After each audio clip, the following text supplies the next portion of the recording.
So you said that the subprime crisis in the States, you said that, if I understood you correctly, that there would be sort of a window of opportunity along the lines you're writing about, but you said something like in US it's not perhaps going to happen now because of the fact that people are more conscious about this. Well, and because the Bush administration has such low popularity and people are so suspicious, frankly, of the way they have used other crises, particularly 9/11.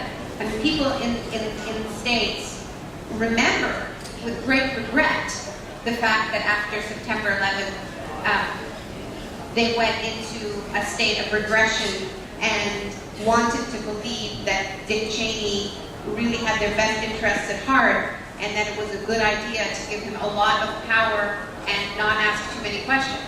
And people really regret that decision, and now I think there's a lot more skepticism about any of the power grabs by the Bush administration, and obviously their popularity is very, very low.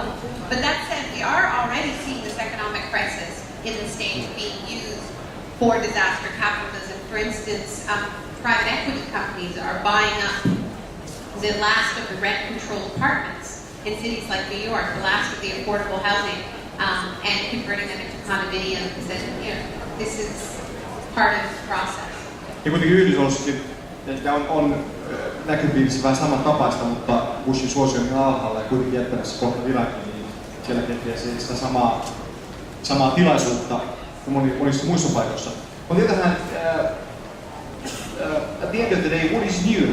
Haven't sort of people used shocks and catastrophes earlier as well to start from a clean table?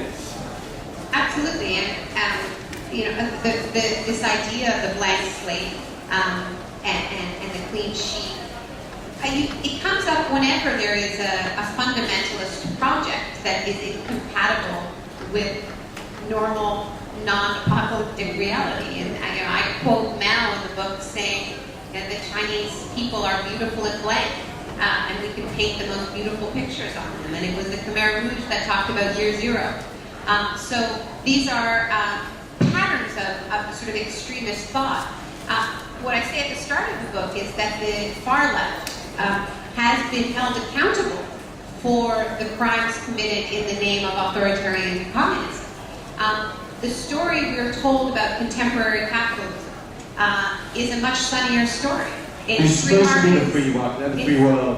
Free markets and free people go hand in hand. This has been a peaceful process, and sure, there's been a little violence here and there, but that was just the Cold War. We just had to fight the communists in Guatemala. It wasn't that you had to use violence in order to impose capitalism. And so I'm trying to there is sort of a world difference anyway. There is a world of difference anyway, because now it's sold as something which is very positive and very free and stuff, and it won't work that way. And the point is not to say this is a new tactic. The point is to say that in the official story of how this brand of capitalism has spread throughout the world, we have not been told the whole story. Okei, siis se, että totta kai aikaisemminkin on